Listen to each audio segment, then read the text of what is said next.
ขอเชิญร่วมทำบุญทอดกฐินและวางศิลาฤกษ์ศาลาการประเรียนณที่พักสงฆ์เหล่ามนทาหมู่ที่3ตำบลดอยหล่ออำเภอดอยหล่อจังหวัดเชียงใหม่วันที่12ตุลาคม2565เวลา 13:39 นาทีเรื่องด้วยที่พักสงฆ์เหล่ามนทาได้เริ่มก่อสร้างมาตั้งแต่วันที่17มิถุนายน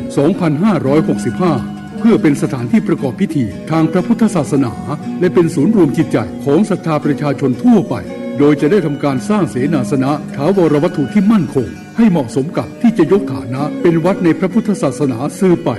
ดังนั้นจึงมีผู้มีจิตศรัทธาร่วมใจกันบริจาคทุนทรัพย์โดยเครือข่ายการเผยแผ่ธรรมะของคณะสงฆ์คลื่นสีขาวทั่วทุกสารทิศตลอดจนศรัทธาประชาชนทั้งหลายทั่วไปทุกคนตั้งกุศลเจตนาในการทอดกฐินสามัคคีและวางศิลาฤกษ์สร้างศาลาการประเรียน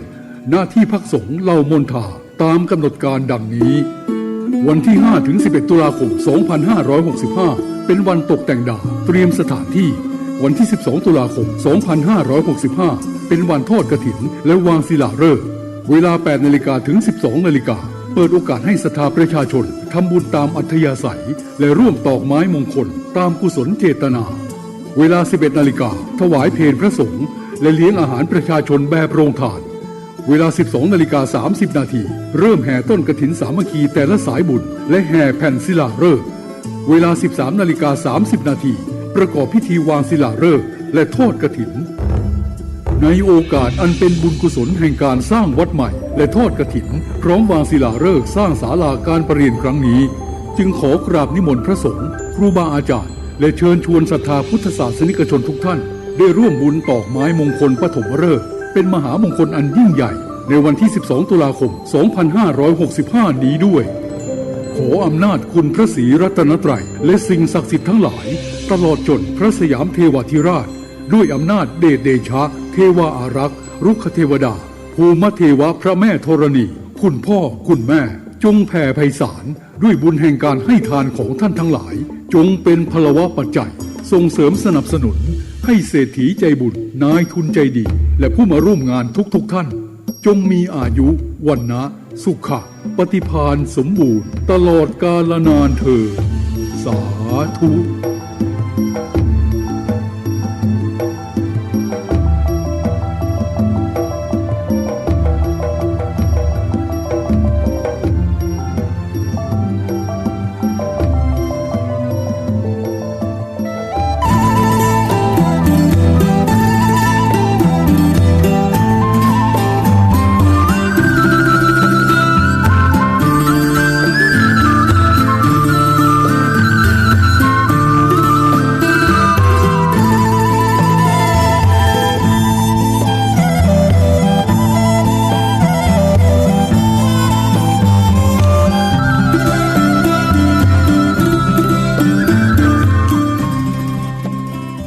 ขอนอบน้อม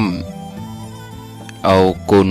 พระแก้วเจ้าดัง3 ประการอันมีพระพุทธพระธรรมพระสงฆ์กุลพ่อกุลแม่กุลครูบาอาจารย์กุลศีลธรรมกรรมฐานจงมาปกห่มรักษาครูบาอาจารย์พระเจ้าพระสงฆ์ทุกรูปปกห่มรักษาป้อออกไม่ออกศรัทธาตั้นสาธุชนคนดีผู้สนใจใฝ่ในธรรมทุกท่านขอถวายความเคารพแสดงความนับถือพระมหาเถระพระเถรานุเถระเจ้าคณะพระสังฆาธิการครูบาอาจารย์เจ้าที่เปิดวิทยุฟังอยู่ที่วัดที่วาเวลานี้เจริญพรศรัทธาญาติโยมตั้นสาธุชนคนดีป้าอุ้ยแม่อุ้ยนักศิลป์นักบุญเท่าแก่น้อยใจหญิงตั้งหลายทุกท่านได้เวลาแล้วเนอได้เวลาแล้วถึงเวลาแล้วได้เวลาสำหรับการรับฟังธรรมะอันเป็นสาระประโยชน์ทางด้านพระพุทธศาสนา น้ำธรรมคำสอนขององค์สมเด็จพระชินวรสัมมาสัมพุทธเจ้าได้มาปะมาพบมามาเล่าสู่บรรดาพ่อแม่พี่น้องพ่อออกแม่ออกศรัทธาด้านสาธุชนคนดีทั้งหลายแล้วไผติยังบ่ลุกก็เกียมตัวลุกมาได้แล้วเนอลุกมาได้แล้วตื่นมาได้แล้วญาติโยมท่านทั้งหลายหลับลุกเจ้ากินพักดังปายหลับลุกควายกินพักดังเก้าลุกเจ้าได้หลายลุกควายได้น้อยหลับลุกเจ้าเป็นเจ้าดังหลายหลับลุกควายป่าเฮือลูกหลานเป็นหนี้เป็นข้าเนอตื่นมาเหียเนอลุกมาเหียเนอลุกเนอลุกเนอลุกตื่น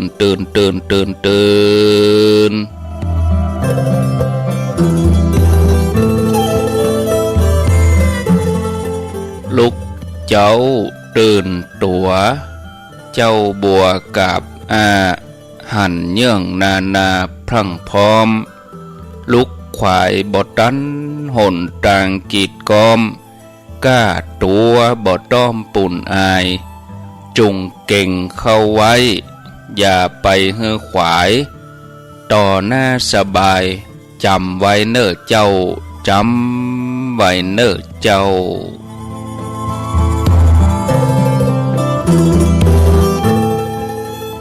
อรุณสวัสดิ์ธรรมะสวัสดีสวัสดียามเจ้าญาติโยมท่านผู้ฟังทั้งหลายยินดีต้อนรับเข้าสู่รุ่งอรุณวันใหม่ปะกันเจ้านี้เป็นเจ้าของวันจันทร์ที่5เดือนกันยายนพุทธศักราช2565วันนี้เป็นวันเดือน12เหนือขึ้น10ค่ำเดือน12เหนือขึ้น10ค่ำพร่ำว่าเป็นวันจันทร์มาพบกับญาติโยมท่านผู้ฟังทั้งหลายในรายการเสียงธรรมแสงอรุณรายการเสียงธรรมแสงอรุณมาพบกับญาติโยมทุกท่านในวันจันทร์วันพุธแล้วก็วันพฤหัสบดีเวลาตี 5เป็นต้นไปรายการนี้รับผิดชอบดำเนินรายการโดยอัตมภาพพระครูอภิวัฒนวิกรมวัดปากตังเจริญตำบลดอยหล่ออำเภอดอยหล่อจังหวัดเชียงใหม่มาพบกับญาติโยมท่านสาธุชนคนดีทั้งหลายแถมเจ้านึ่ง5 โมงกับ11 นาทีลุกกันมาแล้วกาตื่นกันมาแล้วกาถ้ายังบ่ตื่นเตื้อก็นอนฟังก่อนก็ได้หลายท่านตื่นมาแล้ววันนี้เป็นวันทำงานวันแรกสำหรับข้าราชการรัฐวิสาหกิจลูกหลานก็จะได้ไปโรงเรียนกันวันนี้วันจันทร์ต้นเดือนกันยายนนี่เป็นเดือนที่9ของปีหนึ่งก็มีอยู่12เดือนข้างแถม3เดือนต่ออันหมดปี2565เนี่ยก็จะหมดละ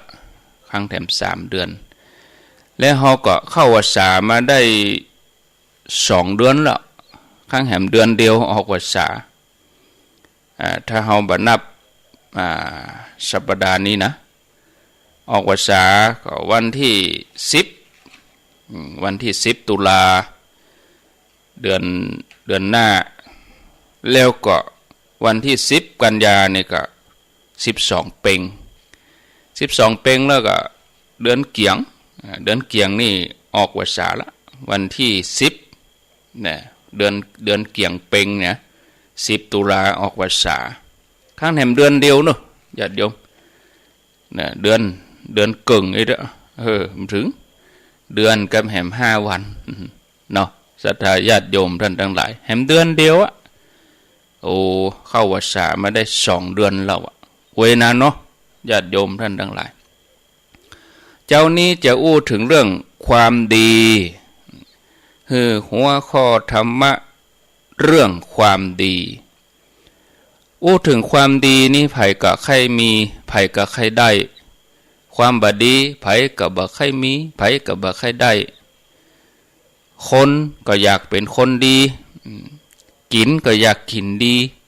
กินอะไรอย่างดีๆทำงานก็อยากจะทำงานดีๆสุขภาพก็อยากจะได้สุขภาพดีๆเพื่อนฝูงญาติมิตรก็อยากจะได้เพื่อนฝูงญาติมิตรที่ดีสามีภรรยาลูกเต้าครอบครัวก็อยากจะมีสามีภรรยาลูกเต้าที่มีความดีต่อกันความดีคือการเนี่ยให้เกิดผลดีอย่างมีคุณค่าต่อตัวเองต่อคนอื่นต่อส่วนรวมผลดีต่อผู้อื่นโดยเฉพาะบ่มีการจำกัดเรื่องเราได้ศาสนาได้เชื้อชาติใดเบาจำกัดว่าจะเป็นมนุษย์หรือว่าเป็นสัตว์ก็กระทำความดีต่อกันได้ผลดีต่อส่วนรวมก็หมายถึงหมู่คณะผลดีต่อองค์กรต่อชุมชนต่อสังคมต่อสิ่งแวดล้อมต่อโลกผลดีต่อตัวเองก็คือการพัฒนาตัวเก่าให้ตัวเก่ามีคุณค่าสร้างสรรค์พัฒนาบ่ว่าตั้งร่างกายตั้งจิตใจตั้งอารมณ์ตั้งความคิดตั้งจิตวิญญาณสติปัญญาความสามารถความดีนี่เป็นสิ่งที่มีมาในอดีตมีอยู่ในปัจจุบันแล้วก็จะมีต่อไปในอนาคตความดีคือเป็นสิ่งที่สูงส่งเป็นสิ่งที่สังคมปรารถนาความดีเป็นฐานเป็นรากในการที่จะมาประพฤติปฏิบัติทุกอย่างเวลาไปทำการทำงานหน่วยงานเปิ้นก็ต้องการคนดีคนบ่ดีไผก็บ่เอาไปเนี่ยการไผก็บ่เอาไปทำงานเปิ้นก็ต้องการแต่คนดีความดีเป็นแห่งบันดาลใจที่มีพลังที่จะช่วยให้สังคมเดินไปทางหน้าความดีนี่เหมือนสายใยที่มันเชื่อมโยงสายใยที่ร้อยโยงคนหลายๆคนเพื่อมาสู่ความสุขความเจริญร่วมกันญาติโยมทั้งหลายเฮาสังเกตได้เรื่องความดีความชั่วเนี่ยจัดเป็นเรื่องยากเรื่องหนึ่งเหมือนกันที่เฮาจะฮู้เข้าใจเมื่อฮู้เข้าใจแล้วก็ยังยากที่จะปฏิบัติในการที่จะละเว้นจากความชั่วทำความดีให้สมบูรณ์บางครั้งบางทีก็จังมีคำอู้เหมือนกันว่าทุกคนบ่มีภัยดี 100% บ่มีภัยดีสมบูรณ์ 100% แล้วก็บ่มีภัยชั่วที่สุดจน 100% บางทีเฮามาพอเมินๆในเฮาก็จะหันอันนั้นก็ดีแต่ดีว่าอันนั้นก็บ่ดีแต่บ่ดีว่ามันก็มีเหมือนกันนะในความดีก็มีความชั่วในความชั่วก็มีความดีเนี่ยจะใดจะทำให้ความดีมันมีนักกว่าความชั่วตามหลักพุทธศาสนาถือว่าการกระทำกรรมอู้ความคิดที่เป็นไปเพื่อเบียดเบียนตัวเองบ่ได้ทำให้คนอื่นเดือดร้อนแล้วก็มีประโยชน์อันนั้นถือว่าเป็นความดีตรงกันข้ามคือว่าการกระทำกรรมอู้ความคิดอันใด ที่เป็นไปเปื้อเบียดเบียนตัวเก่าแล้วก็ทำให้คนอื่นเดือดร้อนมันเป็นประโยชน์อันนั้นคือความบดีคือความชั่วญาติโยมท่านทั้งหลายในสิ่งที่เฮานำมาพิจารณานี้เฮาก็ถือว่าเฮาต้องมีจุดยืนสำคัญคือเมื่อเฮาพิจารณาหันถึงประโยชน์ของความดีแล้วแม้ตัวเก่าจะเดือดร้อนพ่องคนอื่นจะเดือดร้อนพ่องถ้าว่ามันเป็นความดีอย่างพ่อแม่ต้องเดือดร้อนในการที่จะตื่นมาทำงานหาทรัพย์มาเพื่อจะส่งลูกเรียนหนังสืออันนี้พ่อแม่นี่เดือดร้อนแต่ว่ามันเป็นความดีทำให้ลูกได้ห่ำเรียนหนังสือทำให้ลูกที่เกิดมามันเกิดความลำบากตัวลูกก็เดือดร้อนคือว่าเจ้ามาก็จะต้องตื่นเจ้าทั้งที่บ่อยากจะตื่นใครรับบ่อยากจะไปโรงเรียนบ่ใครเรียนหนังสือเนี่ยก็ต้องฝืนทุกกายทุกใจในการห้ำเรียนต้องอดทนบางทีก็ต้องมีการหักห้ามใจบ่ให้ลงไหลเพลิดเพลินในการกินการเอี่ยวเอาเวลานั้นมาห้ำเรียนหนังสือแต่การกระทำที่ว่านะมีคุณประโยชน์ตึงในปัจจุบันแล้วก็อนาคตก็เลยจัดว่าเป็นความดีตรงกันข้ามสิ่งที่ย่าเฮ่อตัวเก่าแล้วก็คนอื่นเนี่ยมีความสุขความเพลิดเพลินแต่ว่ามันมีประโยชน์นะกับมีโทษกับตัวเก่าแล้วก็มีโทษกับคนอื่นยกตัวอย่างการแสวงหาความสุขจากอบายมุขเนี่ย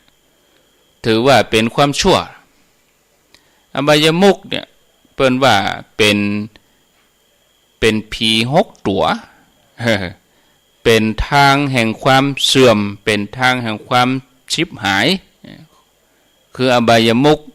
ปากทางแห่งความเสื่อมความเกียจค้านอันมีอบายมุขนี่เที่ยวกลางคืนดื่มสุราดูการละเล่นการพนันคบคนชั่วเป็นมิตรแล้วก็เกียจค้านการทำงานอันนี้มันก็ถือว่าเป็นอบายมุขถือว่าเป็นความบดีนี่ศรัทธาญาติโยมทีนี้เราก็มาพิจารณาประพฤติปฏิบัติความดีกันเนาะญาติโยมความดีนี่หมายถึงการกระทำที่เป็นประโยชน์ต่อตัวเองต่อส่วนรวมคนที่กึศดีก็จะอู้ดีแล้วก็ทำดีเพราะหยังเพราะว่าเพิ่นมีจิตที่เป็นกุศลพอโลกในแง่ดีแล้วก็ทำความดีเป็นปกติวิสัยทำจนเป็นนิสัยอยู่ตึงวันบ่มีการเคอะเขินบ่มีการฝืนใจเพราะว่าทำปกติการทำดีเนี่ยญาติโยมบ่ใช่เรื่องแปลกปลอมในชีวิตของเฮานะบางคนจะทำดีก็มาเก้อเขินมาเหนียมอายจะทำความดีอย่างสักอย่างหนึ่งแต่ความชั่วนี่บางทีอาถรรพ์ที่จะทำมันเป็นข่าวกับบกัวแต่ว่าทำความดีเนี่ยมันต้องอาถรรพ์กะญาติโยมเนาะความดีนี่มันแบบจะเป็นสิ่งแปลกปลอมในชีวิตนะการบทำดีต่างหากกะมันก็ญาติโยมหรือว่าไปทำชั่วมันเป็นสิ่งที่แปลกปลอมเพราะในชีวิตของเฮาเมินไปเนี่ยมันจะแวบเข้ามาในชีวิตในจิตใจของเฮาในบางสิ่งบางเรื่องก็บางครั้งบางทีเป็นเรื่องที่ฝืนใจอย่างยิ่งที่จะทำคนดีนี่สามารถทำความดีได้อย่างยิ้มแย้มแจ่มใสมีความสุขอิ่มอกอิ่มใจเพราะว่าจิตใจของเขานี่ห่อหุ้มด้วยเหตุผลห่อหุ้มด้วยกุศล การทำความดีก็เลยเป็นเรื่องง่ายมันบัดยากที่จะฝืนใจทำเพียงแต่ว่าเฮาพอโลกในแง่ดีหักเปื่อนมนุษย์ด้วยกันให้อภัยในความผิดพลาดของคนอื่นแล้วก็บ่เฮียนรู้สังคมโดยใจตัวเก่าเป็นหลักอย่างเดียวชนิดที่ว่าถ้าคนอื่นคนอื่นทำอะไรยังเป็นว่าบ่ถูกไปหมดแล้วก็มันบ่สอดคล้องกับความคิดตัวเองทั้งที่คนอื่นเปิ้นว่าดีและตัวเก่าก็ว่าบ่ดีเพราะหยังเพราะมันบ่สอดคล้องกับจิตใจบ่สอดคล้องกับกิเลสตนเองนั่นบางครั้งบางทีก็อาจจะโวยวายตีโพยตีพายต่อต้านบ่ยอมรับแต่ฮู้ว่าเปื้อนมนุษย์นะผู้เป็นเปื้อนเกิดแก่เจ็บตายยังฮู้ธรรมะหรือว่าเข้าใจธรรมะบ่นักเตื้อเฮาก็บ่ต้องไปถือสาหาความเฮาก็มุ่งแต่ความดีเสียสละเพื่อส่วนรวมลดละกิเลสที่ว่าได้แก่ความโลภความโกรธความหลงให้มันบรรเทาเบาบางทำความดีจนเป็นปกติวิสัยจนเกิดเป็นอุปนิสัยที่ตัวเก่าทำมาญาติโยมทั้งหลายประพฤติปฏิบัติอย่างเงี้ยทำไปเนี่ยการทำความดีนี่ทำง่ายนะญาติโยมสิ่งแรกเนี่ยทำความดีสิ่งแรกๆตื่นเจ้ามาเฮาให้การให้อภัยกันเนาะให้ความฮักแก่กันให้อภัยกันสิ่งเหล่านี้ก็ถือว่าเป็นบุญเป็นกุศลแถมอย่างหนึ่งก็ควรจะมีสติคือการระลึกนึกหูเข้าใจว่ากุสิ่งกุอย่างมันเป็นธรรมชาติของมันเกิดขึ้นตั้งอยู่ดับไปสถานะของเฮาก็มีการเปลี่ยนแปลงไปตลอดเวลากุสิ่งกุอย่างนั้นมันบ่จีรังยั่งยืนฉะนั้นชีวิตของเฮาก็จะต้องดำเนินอยู่บนความประมาทเมื่อเฮาตั้งเจตนาว่าอย่างนี้ทุกวันก็จะทำให้เฮานั้นมีจิตใจโน้มน้าวไปในสิ่งที่ดีมีสติสมาธิแล้วก็จะยังเฮาเกิดปัญญากุสิ่งที่เฮาทำไปนั่นมันก็จะสำเร็จผลเมื่อเฮาทั้งหลายก็คนเกิดปัญหาเกิดอุปสรรคเฮาอาจจะทุกข์ใจกลุ้มใจแล้วเกิดว่าเนี่ยอย่างปัญหาเหล่านี้มาเกิดกับเฮาปัญหายังมีนักเตะนักว่าคนอื่นจะทุกข์อย่างเฮามีก็หาท่านผู้ฟังญาติโยมทุกคนน่ะตราบใดที่ยังมีชีวิตอยู่บนโลกเนี่ยมันก็มีปัญหาตลอดบางทีเฮาอยู่ก็ตัวเฮาคนเดียวน่ะปัญหามันเกิดขึ้นเฮาบ่ต้องไปอยู่กับคนอื่นมันก็เกิดขึ้นของมัน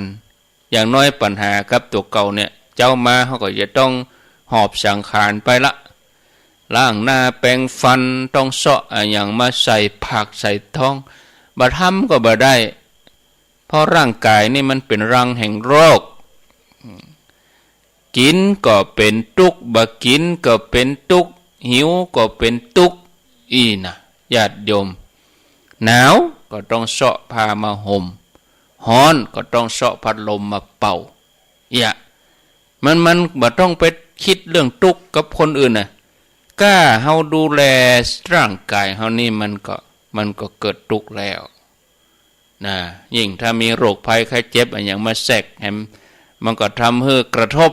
เกิดความวิตกกังวลที่จริงแล้วเนี่ยญาติโยมปัญหากับตัวเก่ากับร่างกายกับสังขารตัวนี้กับงานเนี่ยมันเป็นของคู่กันนะยังมีเมื่อวันก็มีเมื่อคืนมีขาวก็มีดำปัญหาตัวนี้คือตัวธรรมะน่ะที่จะยังเฮาได้เรียนรู้งานที่เฮาทำก็เป็นธรรมะพ ราะว่าเป็นธรรมชาติทีนี้เฮากึดถึงว่ามันเป็นธรรมชาติของชีวิตที่เฮาจะต้องปะรู้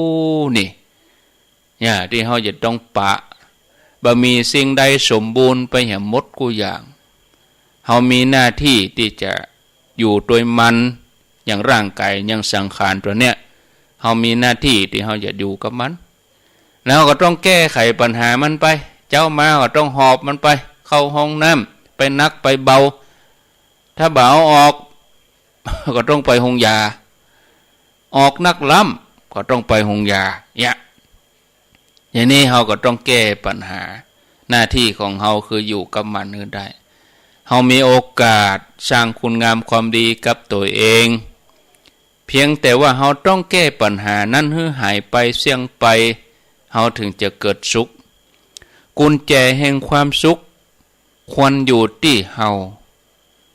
บ่ควรที่จะไปขึ้นอยู่กับคนอื่นเพราะว่าถ้าเฮาคิดว่าเนี่ยหยังคนนั้นถึงบ่ทำอย่างอี้เนี่ยหยังคนนี้ถึงบ่ทำอย่างอั้นเนี่ยหยังบ่ได้ดังใจมันก็เกิดคำถามขึ้นมาในใจของเฮาที่สุดแล้วเฮาก็เกิดทุกข์ตลอดเวลาเฮาก็บ่มีความสุขฉะนั้นญาติโยมเฮาควรเก็บกุญแจแห่งความสุขไว้ที่ตัวเก่า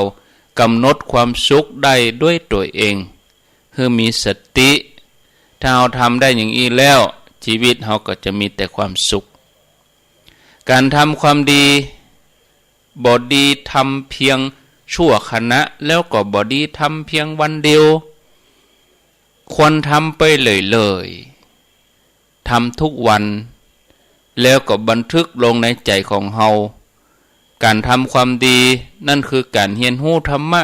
เป็นเรื่องที่เฮาจวนคนอื่นได้เพียงแต่วิธีจวนนั่นคือการทำให้ดูอยู่ให้หันทำตัวเองให้มีความสุขให้คนอื่นหันทำตัวเองให้เป็นผู้รู้ผู้ตื่นผู้เบิกบานเมื่อคนอื่นหันแล้วเปิ้นก็จะเกิดความสุขโดยแล้วเปิ้นจะทำตามโดยที่บ่ต้องเอ่ยปากจวนฉะนั้นญาติโยมชีวิตจะดีได้อยู่ที่เฮาเลือกเฮาควรทำเหียตั้งแต่บัดเดี๋ยวเนี่ยตั้งแต่ตื่นมาสะเทื่ออาตมาก็คิดเหมือนกันแต่ละวันที่เฮาทำภารกิจการงานจบไปวันบางทีเฮาล้มหัวลงนอนอาตมาอยากจะให้มันแจ้งบ่อยๆเหมือนกันเพราะอย่างเขาจะได้ทำงานต่อเขาจะได้ทำความดีต่อเขาบ่อยากจะให้มันรับเมินบ่ให้จะบ่อยากจะให้มีเมื่อคืนเมินอันนี้กึดเล่นๆนะแต่มันธรรมชาติมันต้องเป็นอย่างนั้นเปิ้นแบ่งแล้วเมื่อวัน12เมื่อคืน12บางทีอยากจะให้มันแจ้งบ่อยๆน้อยเพราะว่าเขาจะได้ทำความดีเขาอยากจะให้เขามีชีวิตอยู่เพื่อจะสร้างสรรค์พัฒนาทำความดีเนี่ยญาติโยมคิดนี่คนจะรีบนะคนจะเห่งทำเสียตั้งแต่เบอร์เดเนียนเนอะก่อนที่เขาจะทำอะไรอย่างลงไปเขาก็ต้องมีสติบดีทำอะไรอย่างด้วยอารมณ์โลภโกรธหลงเพราะมันจะทำให้เขาพลาดเวลาโลภจิตแวบขึ้นมาก็บอกควรตัดสินใจอย่างเตื้อเวลาเกิดความโกรธก็บอกต้องตัดสินใจอย่างเตื้อและเวลาหลงก็บอกควรตัดสินใจอย่างเตื้อขณะที่มีอารมณ์โลภโกรธหลงนั้นสิ่งที่ควรมีขณะนั้นคือสตินะควรมีสติกึดเถียก่อนเพราะสิ่งที่มันจะเกิดโดยมาเมื่อลุนบางทีโอ้มากึดถึงบัดหน้าเลยเฮาอีนะถ้าเฮามีสติแล้วเนี่ยมันจะเป็นความสุขมันมีความทุกข์นะฉะนั้นญาติโยมเฮาสามารถจะทำความดีได้ตลอดเวลาด้วยการทำจิตมีเมตตาต่อกันตื่นเจ้าขึ้นมาเนี่ยเฮาไหว้พระสวดมนต์เสร็จแล้วเฮาก็แผ่เมตตาให้กันปรารถนาดีต่อกัน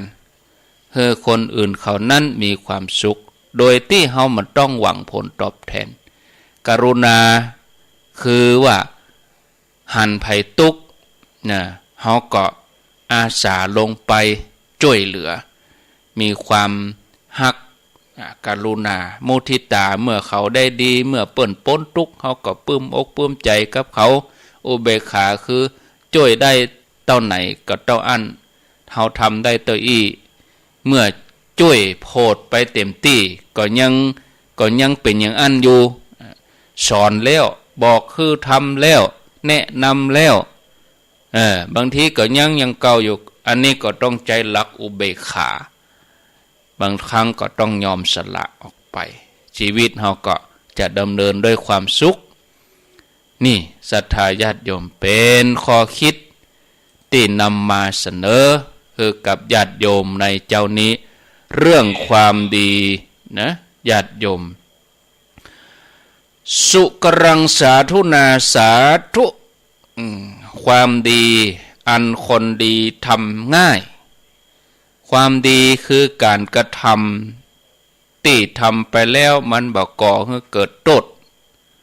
บ่สร้างความเดือดร้อนให้กับตัวเก่าให้กับคนอื่นมีแต่ประโยชน์นะคือเป็นตึงประโยชน์แก่ตัวเก่าเป็นประโยชน์แก่คนอื่นแล้วก็เป็นไปเพื่อประโยชน์แก่โลกโดยนะบ่ใจเพียงแต่โลกนี้เพื่อไปถึงโลกหน้าบางท่านว่ามันเป็นจะได้โลกหน้าท่านพระครู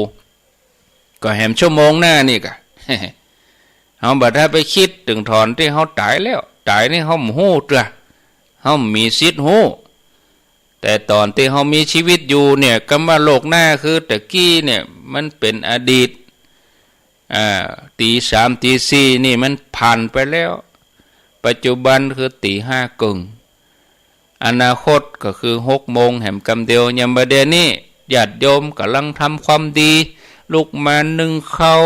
เตรียมกับข้าวกระเดียวขวายน้อยเจ้ามาน้อยกะอันนี้ใส่บาตรทำบุญวันพุธก็ถือว่าเป็นโลกหน้าวันนี้ถ้าเขาทำบดีโลกหน้าอย่างวันนี้ไปบุบไปตีเปิ้นแต่ว่าไปบุบไปตีชกชิงวิ่งเล่าไปลักขโมยวันนี้ก็จะต้อง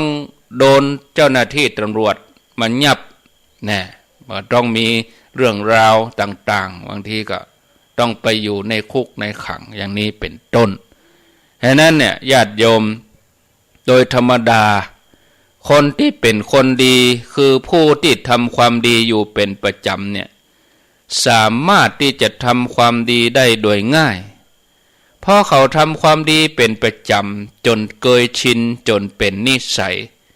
จิตใจก็ยินดีในการทำความดีอยู่ตลอดเวลาส่วนคนที่ทำความบดีทำความชั่วไว้นักมันก็สะสมอยู่ในใจทำความชั่วจนเป็นประจำถ้าว่าเขาจะทำความดีมันก็เป็นเรื่องยากเพราะมันขัดต่อจริตขัดต่อธรรมชาติของเขาอันที่ก็ต้องใจเวลาน้อยในการที่จะปรับตัวฉะนั้นญาติโยมแต่ละวันก็คือหมั่นสร้างคุณงามความดีไว้เหียเสียวันพุกเฮาบ่ตื่นมาใหญ่ๆเกิดนี่อีกเนี่ยญาติโยมบางทีวันนี้เฮายังมีชีวิตอยู่แต่ว่าเฮาทำความดีอย่างไว้เฮามาทบทวนในวันนี้โอ้โชคดีลอที่เฮาปาสังขารร่างกายของเฮาจิตใจของเฮานี่มันทำแต่ความดีเนี่ยเฮาเกิดถึงจนเป็นความเคยชินทำจนเป็นกิจวัตรประจำวันแล้วความดีเหล่านั้นมันก็ซึมซับไปโดยอัตโนมัติสภาพจิตใจของเฮาก็จะโอนไปในทางฝ่ายกุศลโดยอัตโนมัติการทำความดีนี่ก็จะกลายเป็นเรื่องปกติของชีวิตเฮาแล้วเฮาพิจารณาหันความชั่วว่าเป็นสิ่งที่ทำยากขึ้นทุกขณะจนเฮาอยากจะทำความชั่วแถมเลยนะความดีอันคนดีทำง่ายญาติโยมทั้งหลายสภาพสังคมบัดเดี๋ยวนี้ค่อนข้างที่จะมีการแข่งแย่งชิงดีชิงเด่นกันมีการแข่งขันสูงมีลักษณะความเป็นอยู่ แบบต่างคนต่างอยู่นักขึ้นนะอย่างเฮอคนจำนวนนักพอเรื่องของการทำความดีเนี่ยมันเป็นเรื่องที่บ่ต้องเนี่ยทำบ้านเมืองบ่แจ้ของเฮาคนเดียวก็มีบางทีก็เกิดว่าทำดีอย่างล่ำเหลือทำดีได้ดีมีที่ไหนทำชั่วได้ดีมีถมไปกึดไปอย่างอีกก็มีที่จริงแล้วเนี่ยคนจำนวนนักยังคงทำความดีกันอยู่สม่ำเสมอบ่ได้ขาดแต่คนทั้งหลายบางทีก็อาจมองข้ามไปหรือพอว่าเป็นเรื่องที่มันสำคัญฉะนั้นวันนี้เรามาตั้งใจในการที่จะทำความดีกันแล้วทุกคนก็อยากจะให้สังคมนั่นมีแต่ความดีพอความดีแหมมุมหนึ่งเนื่องจากการทำความดีเนี่ยมันไม่ใช่เรื่องยุ่งยากอะไรอย่างบอกว่าใครอยู่สถานะใดก็ทำความดีได้นะทำความดีง่ายๆด้วยการแบ่งปันการทำความดีนี่บ่ต้องมีพิธีรีตองอะไรอย่างก็ได้บางทีก็จำเป็นต้องมีลักษณะใหญ่โตเพียงแต่ว่าเกิดที่จะแบ่งปันกันเล็กๆน้อยๆเมื่อหันคนอื่นเปิ่นเดือดร้อนก็ถือว่าเป็นการทำความดีแล้วยังการแบ่งปันตีนั่งในรถประจำทางลุกเสียสละตีนั่งให้กับผู้สูงอายุเสียสละตีนั่งให้กับสตรีมีครรภ์เนี่ยแบ่งปันเสื้อผ้าเข้าของที่พอจะแบ่งปันได้คนที่เปิ่นขาดแคลนก็มีบริจาคโลหิตบริจาคเลือดแบ่งปันโอกาสให้คนที่เปิ้นบ่มีโอกาสอันนี้ถือว่าเป็นการทำความดีที่น่ายกย่องนะทำความดีง่ายๆโดยการหันอกหันใจคนอื่นเอาใจเปิ้นมาใส่ใจตัวคนในยุคนี้เนี่ยบางทีเปิ้นฮ้องว่าเป็นคนอารมณ์ฮ้อนหัวฮ้อน คนอารมณ์หัวฮ้อนคือว่าคนงุดงิดง่ายขี้เกียจขี้โคตรนะโดยเฉพาะเมื่อการใจรถบนท้องถนนต้องดูแลสุขภาพใจให้ดีเฮาจังหันข้าวหรอบางทีรถตัดหน้าน้อยก็เป็นเรื่องเป็นราวบางครั้งถึงขั้นที่จะเอาชีวิตกันก็มีไปบุบไปตีกันเสียเวลาเฮาต้องดูแลสุขภาพจิตใจของเฮาในยามที่เฮาดำเนินชีวิตให้เป็นปกติเมื่อเฮานั่งอยู่หลังพวงมาลัยเฮาก็เหมือนกลายเป็นคนละคนนะบางทีเนี่ยตึงใจฮ้อนแล้วก็บ่เคยหันอกหันใจคนอื่นเพื่อนร่วมเดินทางเพื่อนร่วมท้องถนนด้วยกันทั้งที่การนึกถึงจิตใจคนอื่นเนี่ยเอาใจเปิ้นมาใส่ใจตัวพอยังหันอกหันใจกันนี่มันเป็นสิ่งสำคัญไผจะฮู้ว่ารถกันตั้งหน้าเนี่ยที่เปิ้นขับเว่ยๆเนี่ยพยายามแซงซ้ายแซงขวาอย่างฝั่งเร่งรีบเขาอาจจะปาคนสำคัญในครอบครัวเขาอาจจะเป็นพ่อเป็นแม่อาจจะเป็นลูกของเขาอยู่ในรถนั้นรีบที่จะไปโรงยาหรือว่าฮู้ก็ว่าคนที่กำลังเดินขึ้นขั้นใดจ้าคนที่กำลังเตียวจ้าแล้วเฮาไปต่อแถวบางทีจิตใจของเฮาเนี่ยมาเตียวจ้าล่ำเหลือคนนี้คนที่เตียวตั้งหน้าหันเขาอาจจะใส่ขาเทียมเขาเตียวบักคล่องเขาอาจจะเจ็บแข้งเจ็บขาของเขาอันนี้มันมีเหตุผลหลายๆอย่างที่พอจะมีฉะนั้นเฮาบ่ควรที่จะงุดงิดบ่ควรไปใส่อารมณ์เฮาต้องนึกถึงใจคนอื่นจิตใจของเฮาเนี่ยสำคัญจะเย็นก็อยู่ที่ตัวเฮาจะร้อนก็อยู่ที่ตัวเฮาจะสุขก็อยู่ที่ตัวจะทุกข์ก็อยู่ที่ตัวอันนี้เฮาต้องหันอกหันใจ เมื่อเฮาหันว่าคนอื่นเดือดร้อนเฮาก็พร้อมที่จะเข้าไปช่วยเหลืออันนั้นคือเป็นการทำความดีที่น่าชื่นชมทำความดีง่ายๆโดยการรู้หน้าที่ตัวเองการรับผิดชอบหน้าที่ตัวเองถือว่าเป็นการทำความดีต่อส่วนรวมต่อสังคมได้ยกตัวอย่างพนักงานขับรถโดยสารก็ต้องใส่ใจในกฎจราจรอู้จาก็จะต้องอู้ม่วนสุภาพเรียบร้อยแล้วก็ดูแลสภาพรถให้ดีให้พร้อมขับขี่อย่างมีสติบ่มีความประมาทตัวเอี้ยก็สามารถนำพาชีวิตของตัวเองแล้วก็ชีวิตคนบนท้องถนนเป็น10เป็น100มุ่งไปสู่จุดหมายอย่างปลอดภัยเนี่ยเป็นตัวอย่างที่ดีของการทำความดีแบบง่ายๆปะอันยังเก็บอันยังได้อันที่มันเป็นของมีค่าก็นำไปคืนเจ้าของบางทีเก็บไว้เขาก็เกิดถึงใจของเปิ้นของเปิ้นหายก็ต้องตุกใจเขาเก็บได้เขาคืนเจ้าของอันนี้มันเป็นการสร้างสรรค์ความดีให้เกิดประโยชน์ให้คนอื่นได้อนุโมทนาในความดีตัวเก่าเพียงแต่ทำหน้าที่ตัวเก่าให้เต็มความสามารถการทำความดีนี่มันบ่ใจเรื่องยากบ่ใจเรื่องไกลตัวเพียงการทำความดีเล็กๆน้อยๆก็จ่วยให้คนที่ทำนั่นน่ะรู้สึกว่าอิ่มอกอิ่มใจสุขใจจากการเป็นผู้ให้นะเหมือนเดียวกันกับผู้รับก็กึศส่งต่อความดีต่อไปเหมือนกัน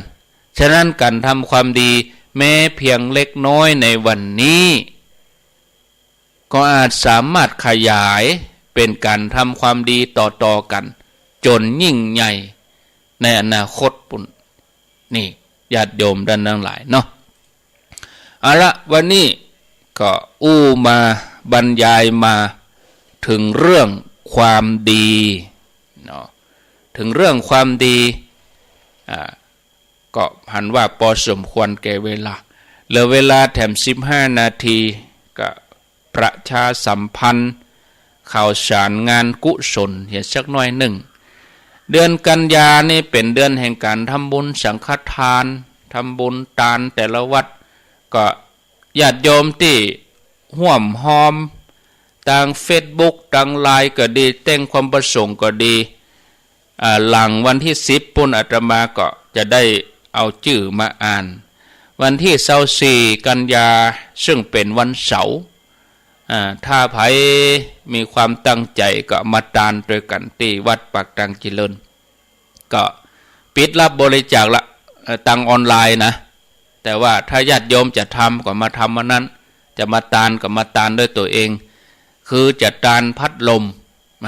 ทานพัดลมตึงพัดลมแขวนแล้วก็พัดลมขาตั้งพัดลมแขวนนี่ก็เอาไว้ห้อยเต็มมูเต้นแปลงขาแปลงยังเฮียย้ายได้เอาไปใช้งานต่างๆแล้วก็พัดลมขาตั้งนี่พัดลมแบบพัดลมโรงงานเอาไปใช้จัดการวันที่24 กันยาก็ตั้งใจไว้ว่าพัดลมใหญ่พัดลมขาตั้งนั้นได้สัก10 ตัวก็ยังแขวนแล้วก็พัดลมที่เอาแขวนนั่นก็สัก20ก็ยังแขวนละอีนะวันที่10 กันยานั้นจะมาสรุปให้ฟังว่าได้จำนวนต่อใดส่วนที่ทำบุญออนไลน์นี่ก็ญาติโยมเขาก็ทำกันอาตมาก็ประกาศอาทิตย์เดียวก็จบแล้วก็ปิดรับบริจาคเดือนแล้วล่ะ12 สิงหาอันนี้เฉพาะที่ออนไลน์นะแต่ว่าถ้าจะมาทำโดยส่วนตัวก็ครอบครัวก็เนื่องในวันเกิดก็จะทำเป็นที่ระลึกต้านหาพ่อก็ต้านหาแม่ก็บรรพบุรุษก็อันนี้ก็มาซื้อมาเองก็ได้แต่ก็ต้องเลือกหน่อยอันที่มันใจเมินใจคงทนเนาะวันที่24เนาะ24 กันยาก็เชิญชวนมาทานด้วยกันเวลา9 โมงก่อนเพลนะไผมาไก่ก็จะเลี้ยงข้าวตอน นะวันที่24เนาะก็เชิญชวนตัว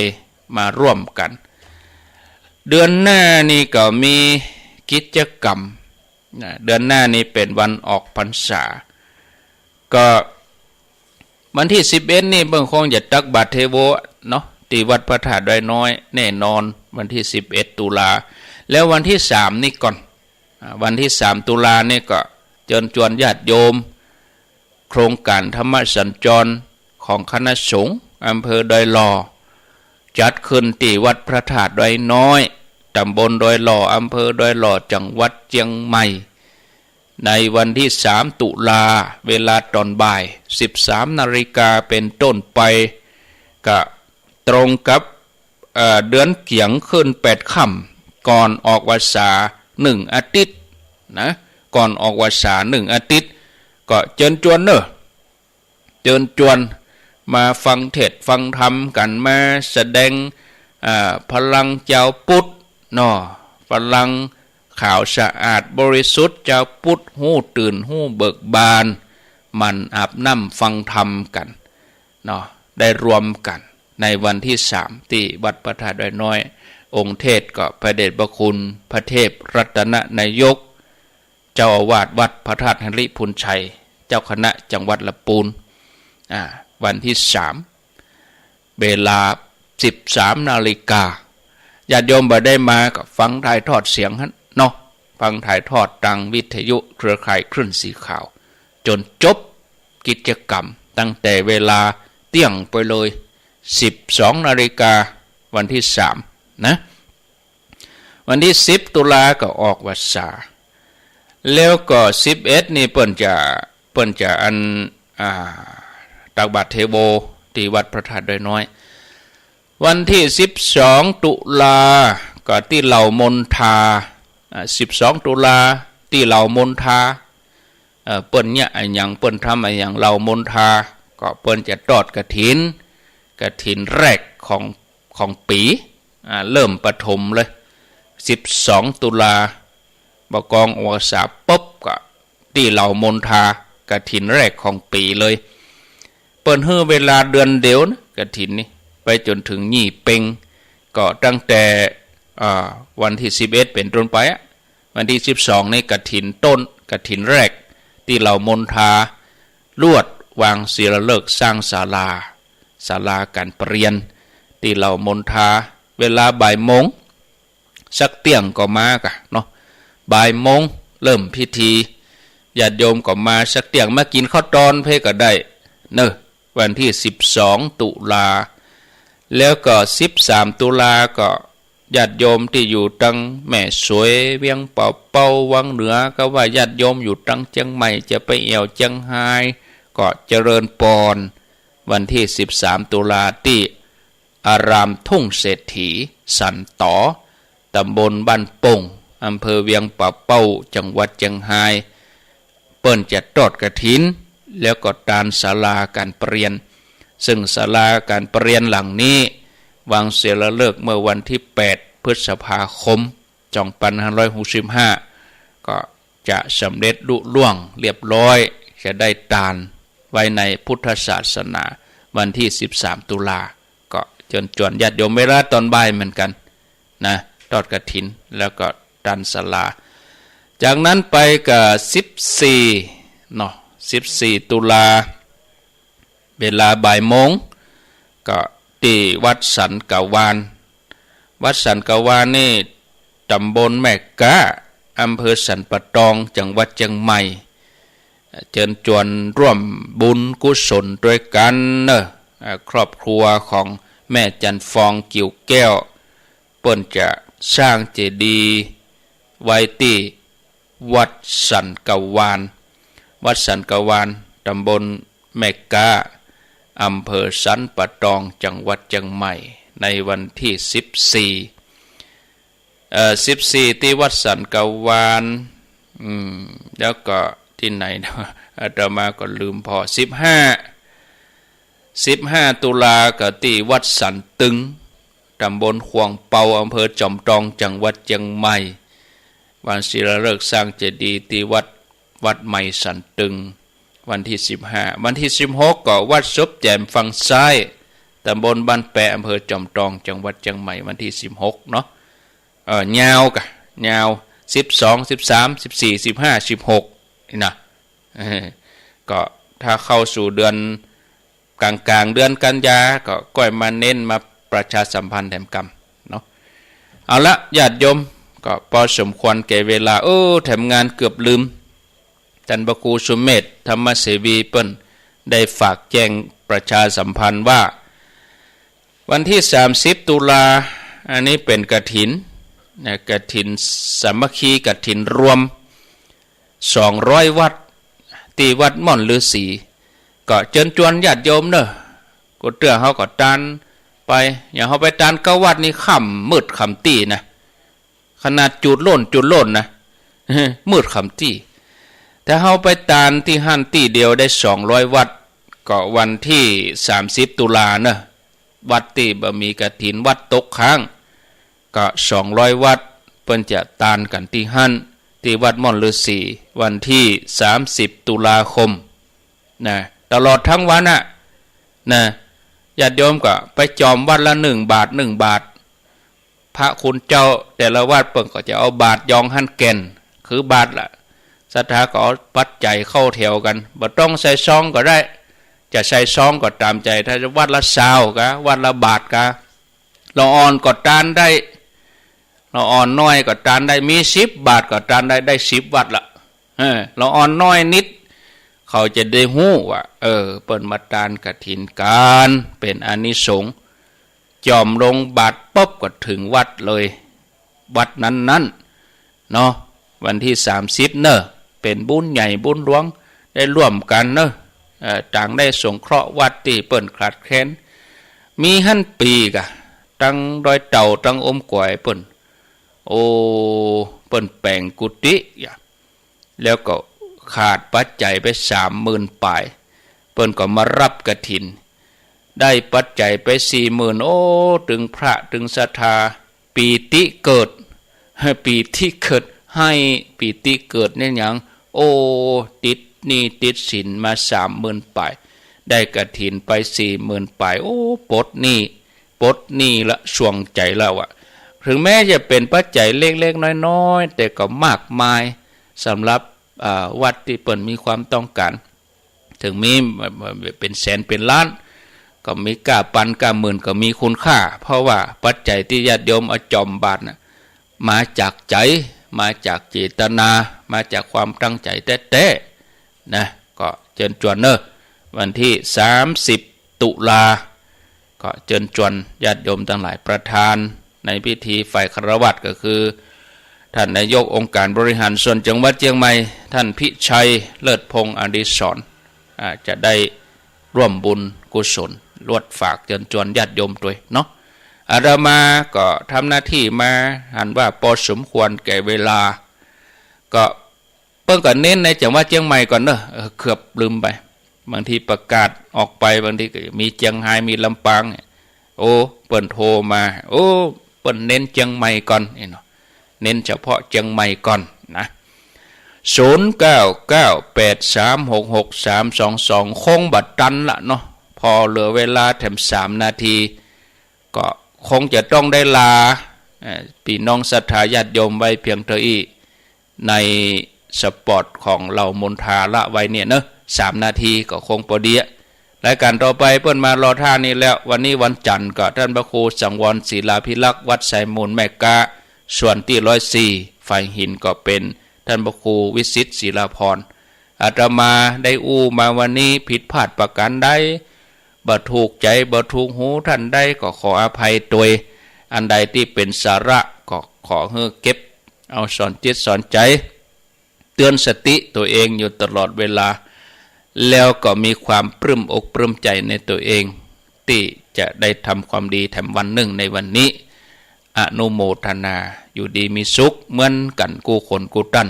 อายุวันโนสุขังพลัง